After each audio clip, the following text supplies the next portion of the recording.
지금 이 순간에도 사람들은 치킨을 시키고 백화점을 돌아다니며 평화로운 일상을 보내고 있죠. 그런데 이 풍경, 정확히 28년 전 1997년 10월과 소름 끼칠 정도로 닮아 있습니다. 당시 정부는 경제 기초 체력은 튼튼하다고 안심시켰는데 한 달 뒤 나라가 부도났거든요. 2026년 3월, 이 시점이 단순한 불황이 아니라 은행 계좌가 동결되고 자산이 증발하는 최후의 결산일이 될 수 있습니다. 97년보다 더 교묘하고 파괴적인 방식으로 위기가 다가오고 있는데 지금 대비하지 않으면 올봄 큰 고통을 겪게 될 겁니다. 끓는 물에 개구리를 넣으면 바로 튀어나오는데 미지근한 물에서 서서히 온도를 올리면 죽는 줄도 모르고 가만히 있다가 삶아진다는 얘기 들어보셨죠? 지금 대한민국이 딱 그 꼴입니다. 뉴스를 켜면 삼성전자 반도체 역대급 실적, 현대차 미국 시장 점유율 신기록 이런 헤드라인이 매일 쏟아지거든요.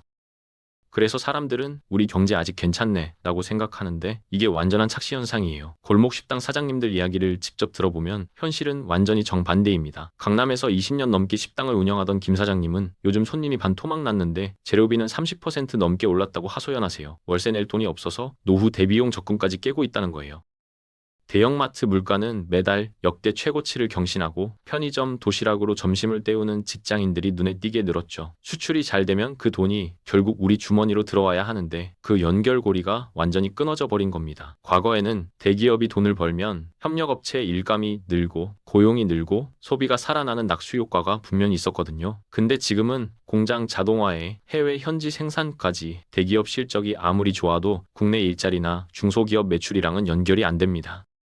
겉으로는 멀쩡해 보이는데 속은 이미 곪마가고 있는 거예요. 97년에도 대기업들 실적 좋다며 은행들이 대출해주다가 한순간에 줄줄이 무너졌잖아요. 위기의 징후를 무시한 채 안일하게 대응하는 그 역사가 지금 다시 반복되고 있습니다. 97년 외환 위기 때 폭탄의 뇌관이 뭐였는지 아세요? 바로 기업 부채였습니다. 대기업들이 무리하게 빚을 내서 문어발식으로 사업을 확장하다가 한꺼번에 터진 거죠. 그런데 2026년 이번에는 뇌관이 완전히 다른 곳으로 옮겨갔어요. 바로 부동산 PF와 2210조 원이라는 천문학적인 가계부채입니다. 2210조 원이 어느 정도 규모인지 솔직히 감이 안 오실 거예요. 쉽게 말씀드릴게요. 대한민국 국민 5천만 명이 밥도 안 먹고 옷도 안 사고 교통비 한 푼 안 쓰면서 1년 내내 번 돈을 전부 모아도 이 빚을 다 못 갚습니다. 국민 한 사람당 4천만 원이 넘는 빚이고 짓는 셈이에요. 갓 태어난 아기부터 요양원에 계신 어르신까지 전부 포함해서 말이죠. 그리고 이 어마어마한 부채에는 매일매일 이자가 붙고 있습니다. 단순 이자가 아니라 복리로요. 시간이 지날수록 눈덩이처럼 불어나서 어느 순간 감당 자체가 불가능해지는 무서운 구조입니다. 더 소름 끼치는 건 지금 건설사와 금융권이 서로 목을 끌어안고 함께 늪으로 빠져들고 있다는 사실이에요. 건설사가 부동산 PF 대출을 못 갚으면 저축은행이 흔들리고 저축은행이 흔들리면 거기에 자금을 넣어둔 증권사가 위험해지고 결국 시중 대형 은행까지 불똥이 튀는 구조로 촘촘하게 엮여 있거든요.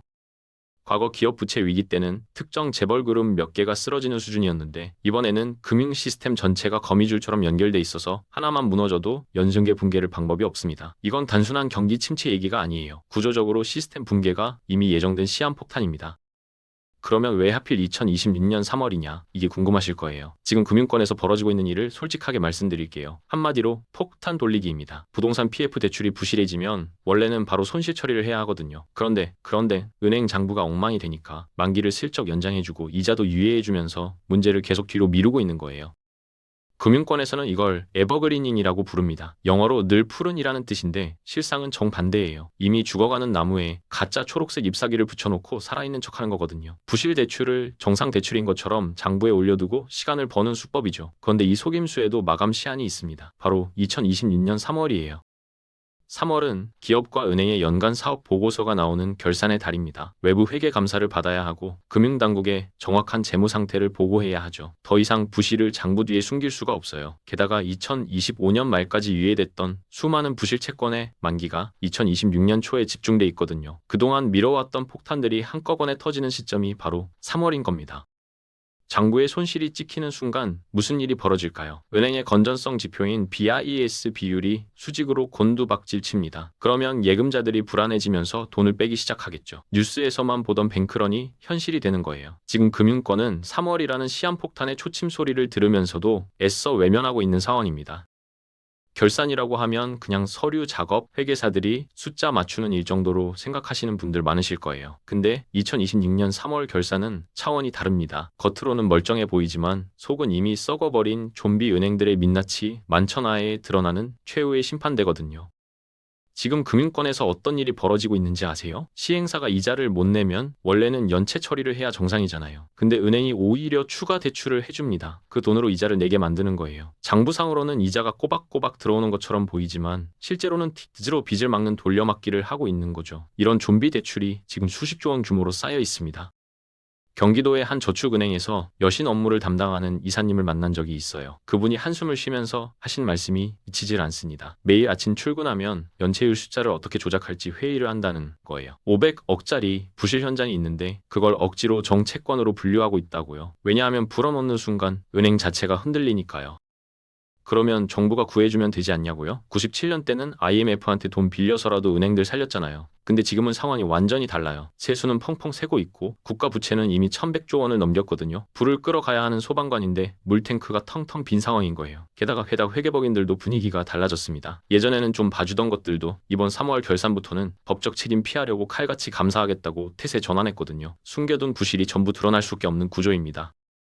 수출 역대급, 반도체 호황, 자동차 수출 신기록, 뉴스만 보면 한국 경제가 날아갈 것 같죠? 근데 왜 우리 지갑은 점점 얇아지고 골목 상권은 무너지고 있을까요? 답은 간단해요. 경제 엔진과 바퀴 사이의 축이 완전히 끊어졌기 때문입니다. 예전에는 대기업이 잘 되면 협력업체 물량이 늘어나고 직원 채용도 하고 그 직원들이 동네에서 밥 먹고 술 마시면서 자영업자들한테 돈이 돌았거든요. 이게 낙수 효과잖아요. 근데 지금은 완전히 달라졌습니다. 삼성전자 반도체 공장 가보세요. 사람 대신 로봇팔이 24시간 돌아가고 있어요. 현대차도 마찬가지예요. 공장 자동화율이 90%를 넘기면서 아무리 차를 많이 팔아도 신규 채용은 거의 없습니다. 부품 조달도 문제예요. 과거에는 대기업 주변에 협력업체들이 모여서 생태계를 이뤘거든요. 근데 이제는 베트남, 인도네시아 현지 공장에서 부품을 가져오거나 글로벌 공급망을 통해 해결해버립니다. 국내 중소기업들은 일감이 뚝 끊겨서 하나둘씩 문을 닫고 있어요. 안세흥 산업단지 가보면 체감하실 겁니다. 인건비 상승에 원자재 가격 폭등까지 겹치면서 공장마다 임대문에 현수막이 덕지덕지 붙어 있거든요.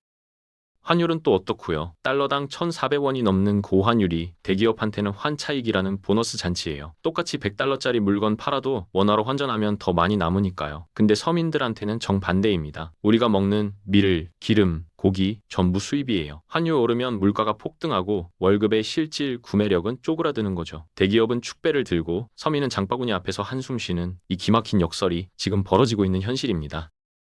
2210조 원. 이 숫자를 우리 일상으로 바꿔볼게요. 갓 태어난 아기부터 요양원 어르신까지 대한민국 국민 한 사람당 4천만이 넘는 빚을 지고 있다는 뜻입니다. 4인 가족 기준으로 하면 1억 6천만 원이에요. 태어나자마자 억대 빚쟁이가 되는 거죠.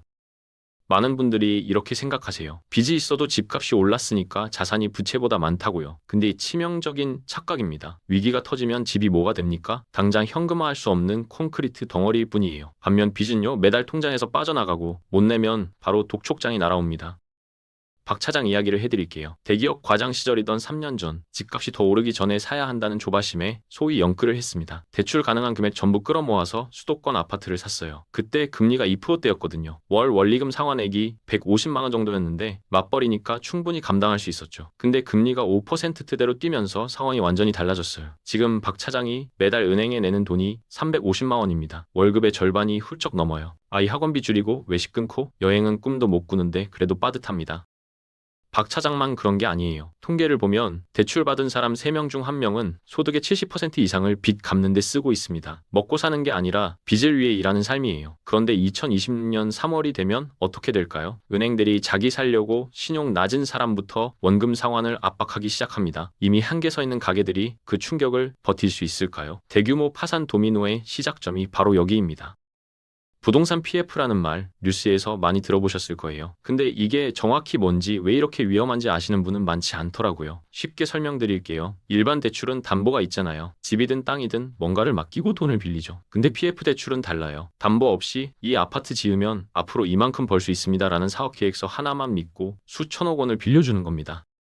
경기가 좋을 때는 문제 없어요. 아파트 지으면 팔리고 팔리면 돈 갚으면 되니까요. 근데 지금 상황을 보세요. 원자재 가격은 폭등했고 금리는 높아졌고 사람들 주머니 사정은 팍팍해졌습니다. 결과가 뭐겠어요? 아파트를 지어놔도 안 팔리는 거예요. 지방은 이미 미분양 아파트가 넘쳐나고 있고 그나마 버티던 수도권마저 흥기작했거든요. 분양이 안 되니까 대출 이자는 계속 쌓이고 눈덩이처럼 불어나는 금융 비용에 건설사들이 쓰러지고 있습니다.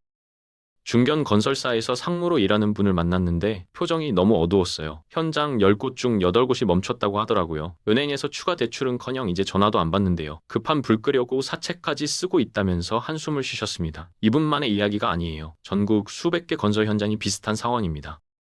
무서운 건 이게 건설 업계만의 문제로 끝나지 않는다는 거예요. 지방 건설사가 쓰러지면 거기에 돈을 빌려준 저축은행이 흔들립니다. 저축은행이 흔들리면 연결된 증권사가 위험해지고 결국 시중 대형 은행까지 자금이 묶이는 경색 사태로 번지거든요. 혹시 부양 계약하신 분들 계시면 지금 당장 확인하세요. 시공사, 재무 상태, 부도설, 현장 공사가 제대로 진행되고 있는지 모르고 있다가 입주 날짜에 열쇠 대신 소송장 받으실 수 있습니다.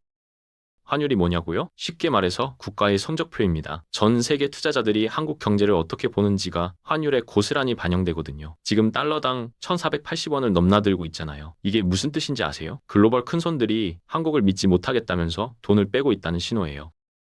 숫자로 보여드릴게요. 3년 전 환율이 1,200원대였습니다. 그때 10억짜리 아파트를 갖고 있었다면 달러로 환산하면 약 83만 달러 가치였어요. 지금 그 아파트 가격이 그대로 10억이라고 쳐볼게요. 근데 환율이 1,500원이 되면요? 달러 가치로는 67만 달러밖에 안 됩니다. 집값은 그대로인데 앉은 자리에서 자산 가치가 20% 가까이 증발해버린 거예요. 아무것도 안 했는데 가난해지는 거죠. 더 무서운 건 수입 물가입니다. 우리나라는 에너지의 95% 이상을 수입해요. 밀, 옥수수, 콩 같은 식량도 대부분 해외에서 들여오고요. 환율이 오르면 이 모든 게 비싸집니다. 기름값 오르면 택배비 오르고 택배비 오르면 물건값 오르고 결국 라면 한복값까지 뛰는 거예요. 월급은 그대로인데 살림살이 비용만 폭등하는 서민들한테는 재앙이죠. 지금 자본 이탈이 조용히 진행 중입니다. 예전에는 대기업들이 해외에서 달러 벌면 국내로 가져와서 환전했거든요. 근데 요즘은 안 그래요. 해외 법인에 그냥 달러로 쌓아두고 있습니다. 외국인 투자자들은 한국 주식 팔고 떠나는 중이에요. 조용한 엑소더스가 시작된 거죠. 환율 1,480원은 단순한 숫자가 아닙니다. 한국 경제의 방어선이 뚫렸다는 경고장이에요. 앞으로 1,500원, 어쩌면 2,000원까지 튈 수 있는 불확실성의 시작입니다. 여기까지 들으셨으면 머릿속에 한 가지 질문이 맴돌고 있을 거예요. 그래서 나는 어떻게 해야 하냐고요. 지금부터 제가 말씀드리는 생존 원칙 3가지만 기억하세요. 먼저 자산의 영토를 넓혀야 합니다. 지금 갖고 계신 자산 전부가 원화로만 되어 있다면 위험해요. 원화 가치가 폭락하면 내 자산도 같이 쪼그라드니까요. 전체 자산의 최소 20% 이상은 달러 같은 기축통화로 바꿔두세요. 이건 투자가 아니라 보험입니다. 달러가 오르면 좋고 안 올라도 원화 폭락에 대한 방어막이 되는 거예요. 다음은 현금 흐름을 요새처럼 만들어야 해요. 수익이 안 나오는 부동산이나 물려있는 주식, 과감하게 정리하세요. 지금 당장 팔기 아깝다고요? 위기가 터지면 팔고 싶어도 못 팝니다. 사겠다는 사람이 없거든요. 소득이 완전히 끊겨도 최소 6개월, 가능하면 1년은 버틸 수 있는 생존 현금을 반드시 확보해 두셔야 합니다. 마지막으로 빚이라는 독을 제거하세요. 고금리 시대의 빚은 암세포와 같아요. 수익률 높은 투자처 찾아다니기 전에 금리 7% 넘는 대출부터 갚으세요. 연 7%짜리 대출 갚으면 그게 바로 확정 수익률 7%입니다. 어디서 그런 투자처 찾겠어요? 97년 외환 위기 때 살아남은 최 선생님 이야기 해드릴게요. 당시 결혼 자금으로 모아둔 3천만 원을 위기 직전에 달러로 바꿨대요. 환율이 2배로 뛰면서 자산이 6천만 원이 됐고 그 돈으로 폭락한 부동산을 사서 인생을 완전히 바꿨습니다. 가진 게 적은 분들 오히려 기회예요. 움직임이 빠르고 유연하거든요. 지금부터라도 공부하고 정보 모으시면 충분히 살아남을 수 있습니다. 정리할게요. 2026년 3월 금융권에 숨겨둔 부실이 전부 드러나는 심판의 날이 옵니다. 가계부채와 부동산 PF가 원화 가치 하락과 맞물리면 자산 가치가 반토막 날 수 있어요. 살아남는 방법은 하나입니다. 자산을 국제화하고 현금을 확보하는 것뿐이에요. 내일 당장 거래은행 경영지표 확인하시고 저축은행에 5천만 원 넘게 넣어두셨다면 분산시키세요. 외화통장 개설해서 소액이라도 달러 환전을 시작하시고요. 생존 지도는 정부도 전문가도 안 줍니다. 위기를 똑바로 보고 움직이는 여러분의 용기만이 답이에요. 이 파도를 넘어 기회를 잡으시길 바랍니다.